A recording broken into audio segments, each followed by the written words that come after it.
and welcome everybody to our little pre-race chat that we have here for Monster Energy Supercross as round 6 is coming up on Saturday, Lucas Oil Stadium in Indianapolis. This will wrap up the 3-race kind of residency, we call it, that we have here. And Tuesday night, guys, a lot going on. I don't know how you feel about this format, but for me, it's kind of like we're not even 3 weeks into the series, but it's already round 6. And that's a third of the way through the championship. So with me now today, Ricky Carmichael and Daniel Blair. Ricky, let's start with you. Ken Roczen, that's the big story, right? He's now gone back-to-back wins here at Indy. Looking forward now, I know he said on the podium to me, can't think championship yet, we're not there. But to you, is he now that guy? Is it too early for us to look at him and say he might be the 2021 champion? Certainly seems like there's something different this year and something special. He looks determined, he's focused, and that comes with experience. He's been at it for a while now, and he's been through a lot. So it looks and appears as though he's learned from all his mistakes that he's made and the past several years. So I think this is his year. Certainly believe that until any of the other riders can prove to me and everyone else that that isn't the case. But I mean, he just has everything, every piece of the puzzle of his program looks like it really is gelling, from the starts to his speed. His bike looks great, which he always makes a bike look great. But he seems like he's in a great place mentally. He continues to tell us that every single weekend, that he's just enjoying the process. He's happy to have his family. So I think it's his year. I really do believe that at this moment. Still, I'll have a better feeling of that, you know, a couple rounds from now. However, he is certainly the guy to beat. And I know he says he's not thinking championship now, but I tell you what, he sure is doing himself a huge favor this early on in the stage. He's up already into the teens as far as points lead go. And that's nice that's a nice spot to be in at this stage of the game. And wouldn't it be just an incredible story after everything that he's been through here to get that first Monster Energy Supercross championship this year? I mean, just really would put the cherry on top of the cake. Daniel, who can stop him though? Obviously Cooper Webb is the one who's sitting directly behind him in second in points, but just a point behind that, the reigning champion, Eli Tomac. And Tomac showed us a lot of speed there on Tuesday night. He couldn't quite get past Justin Barcia to take that second place spot. But we have seen a lot of speed out of him here at Indy, given the dirt, the conditions, what you saw on Tuesday. Can he stop Ken from sweeping the Indy series here? And what's it going to take for him to do it?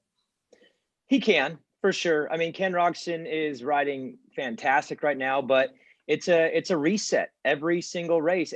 Even this momentum thing that you're feeling from Ken Roczen, all that can turn on a dime so fast in this sport. So for Eli Tomac, yeah, he's got a shot at it. I think Justin Barcia, Cooper Webb, even Adam Cincerello has a shot to stop Ken Roczen. Circumstances have to be really good for them, and maybe circumstances for Kenny have to be a little bit off. But I would like to double down on something Ricky said. He's talking about that points lead. He's already into the teens. Don't forget, Ken lost 4 points at round 2. He also lost 6 points if you consider the swap with Cooper Webb at round 3. And I know he's moved on from those, which is great for him mentally. But for us, looking at his entire body of work, if it wasn't for those two situations, he's 20 points or more up right now. So if you actually look at the way he's riding, it's even better on paper than it really shows because of those issues. So yeah, Ken has caught something right here. He's on fire, but Eli Tomac, I would have to imagine his approach, and I think his attitude is showing this. He's not really that concerned yet. As long as he's in range, say we get to Daytona, I think he's willing to turn it up and has that mindset where he could really turn it up late. He's just keeping this thing right in front of him. Cooper Webb as well.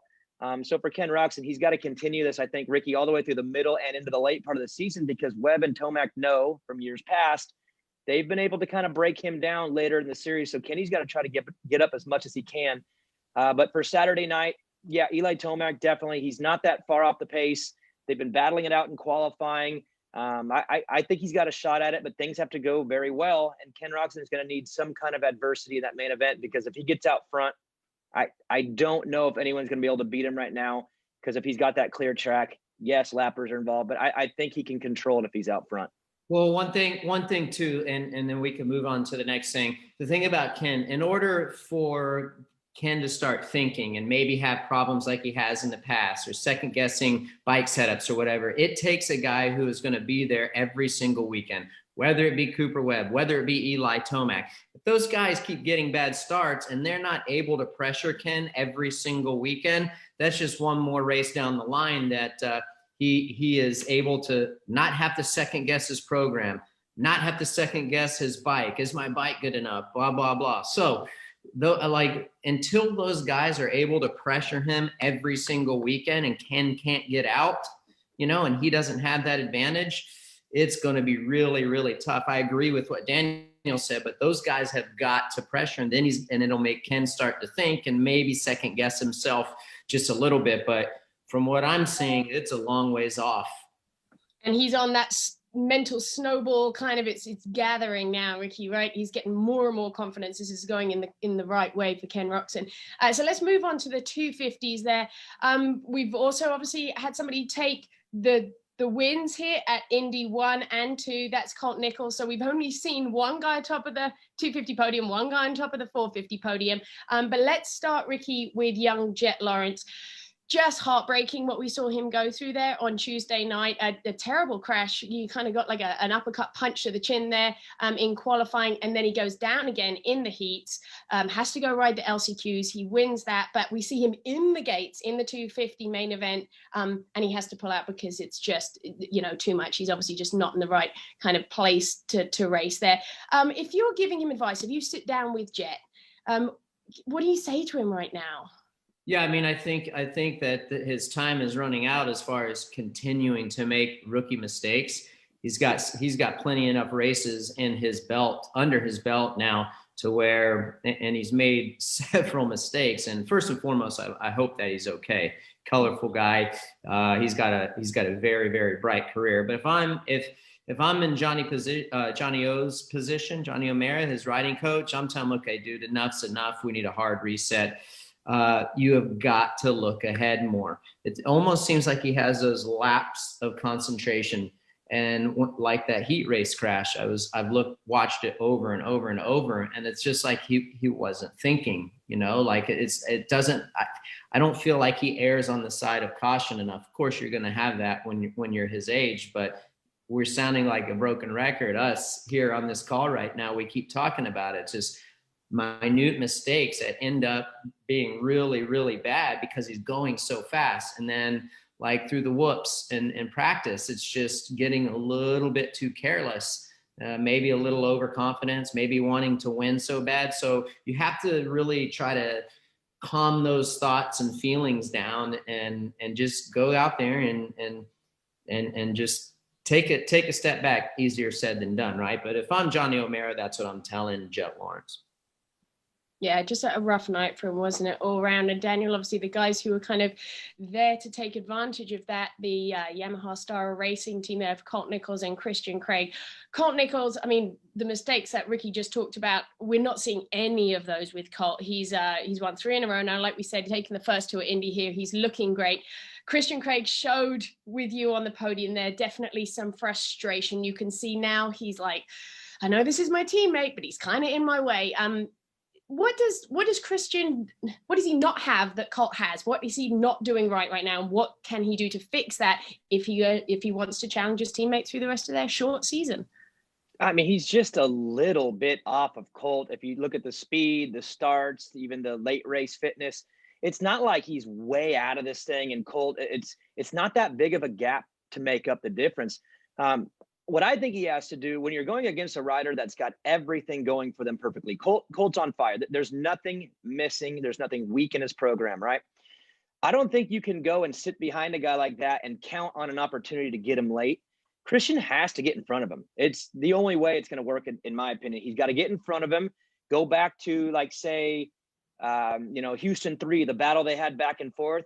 That was his closest shot at it over the last 3 races. The last 2 haven't really been that close. So he's got to put himself back in that spot, get out front, sprint early, and then be ready for a late race fight. It's not, I don't think you're going to run away from the guy.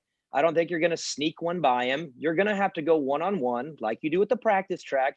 and he's going to have to beat Colt Nichols. But to me, the only chance he has to do it is he has to get in front of him. I don't see it happening the other way. He's going to have to get in front and play the game better late race. The lap riders, the fitness, all those variables that come into play in the last 5 minutes. Christien's going to have to be strong at that point.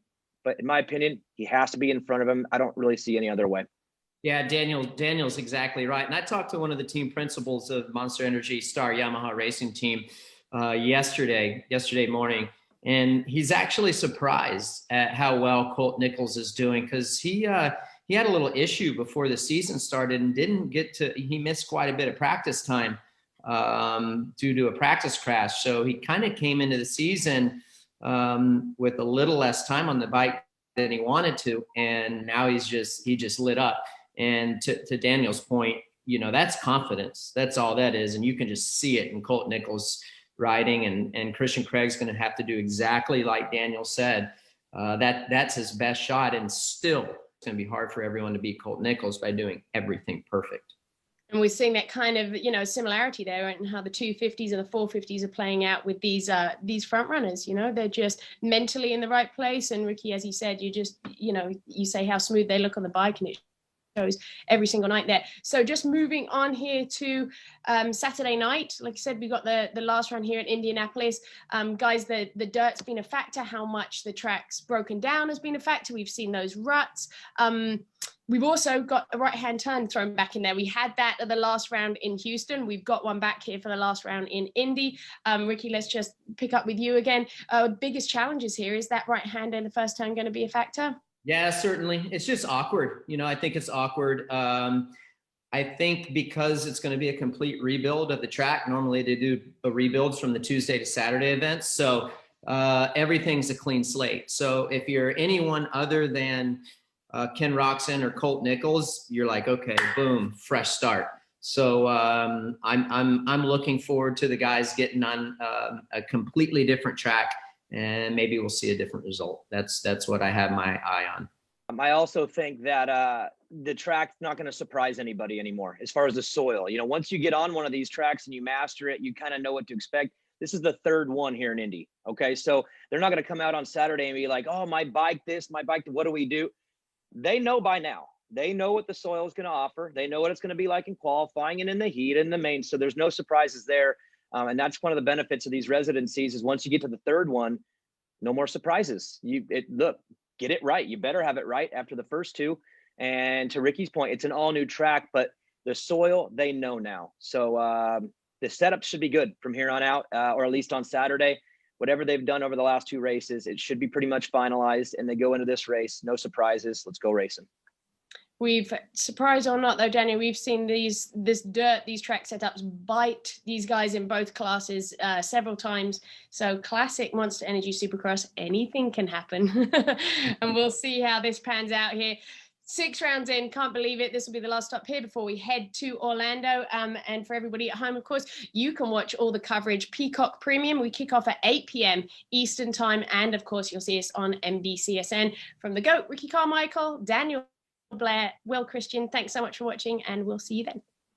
Hi, I'm Will Christien, and thank you all so much for watching. I'm here to remind you to hit subscribe for all the latest Supercross news and highlights. And of course, don't forget to sign up for Peacock Premium. That is now the new home for streaming for all live Supercross events all season long.